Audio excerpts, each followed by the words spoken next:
Bien, monsieur le rapporteur, si vous voulez répondre en quelques mots aux différents intervenants, puis nous passerons aux amendements que vous avez déposés. Oui, merci, Monsieur le Président. Chacun comprendra que je ne répondrai que sur le problème des acquittements. Je prenais les déclarations de nos collègues au mois de décembre 2013, Georges Fenech et Guy Geoffroy. Déclaration de Georges Fenech: l'acquittement est un vrai sujet, je ne crois pas souhaitable de revenir sur les décisions d'acquittement. Déclaration de Guy Geoffroy: je souhaiterais faire une remarque sur la question du caractère définitif des jugements d'acquittement. Je rejoins sur ce qu'ont dit nos deux rapporteurs et je les remercie pour la clarté et la force de leur conviction de non-remise en cause des acquittements. J'ai toujours considéré que la décision d'acquittement était le corollaire, et même le corollaire puissant, disait Guy Geoffroy, du principe fondamental de la présomption d'innocence.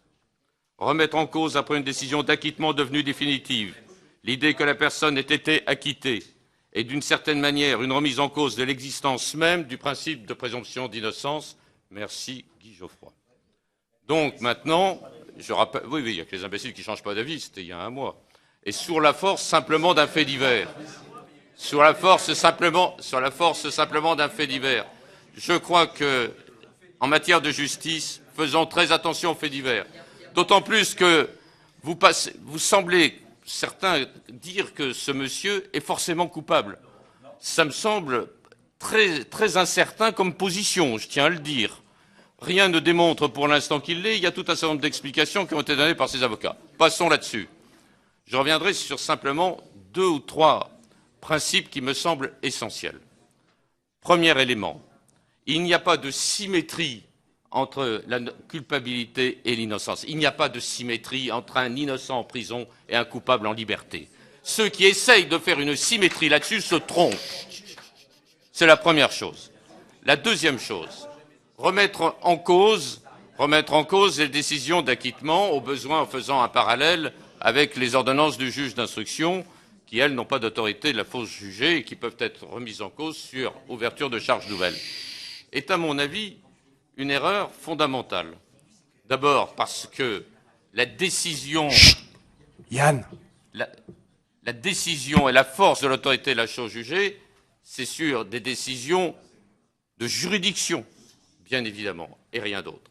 Deuxième chose, l'argument qui nous est soutenu, parce que j'ai lu effectivement ce qu'a dit mon ami Georges Fenech, c'est de dire qu'il m'est insupportable finalement de savoir qu'un coupable puisse être en liberté.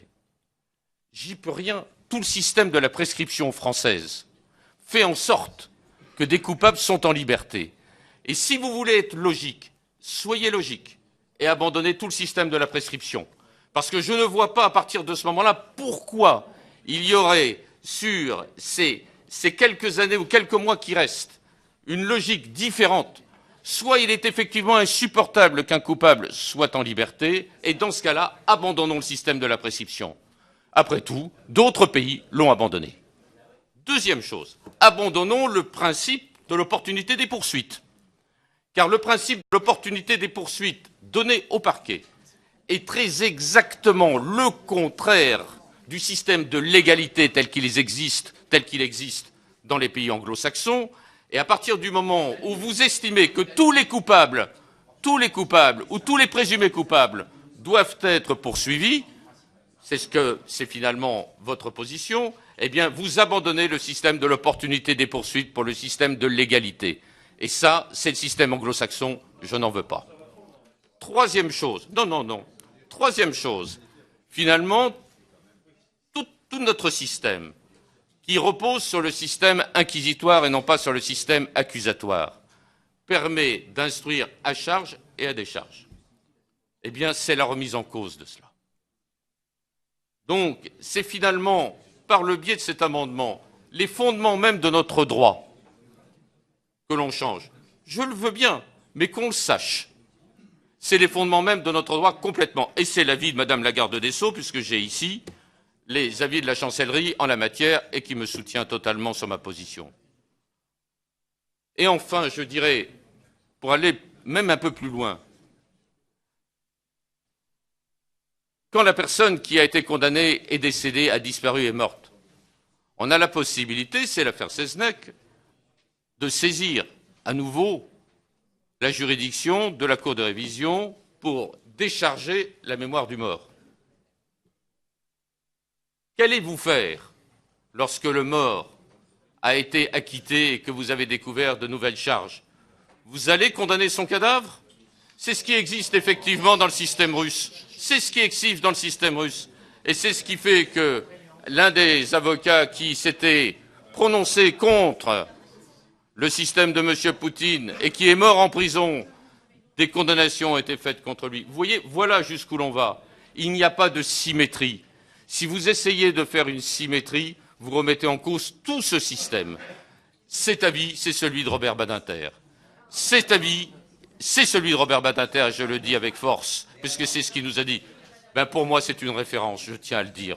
Moi, ça a été l'honneur de ma vie, l'action de Robert Badinter. Voilà. Il n'est pas infaillible, j'en suis bien d'accord, mais c'est son avis. Cet avis, c'est également celui de la Commission nationale des droits de l'homme, présidée par Mme Lazerge, qui a rendu un rapport extrêmement complet en la matière. Cet avis, c'est également celui de Monsieur le Premier Président de la Cour de cassation, Monsieur Lamanda. Cet avis, c'est celui de la très grande majorité des syndicats de magistrats.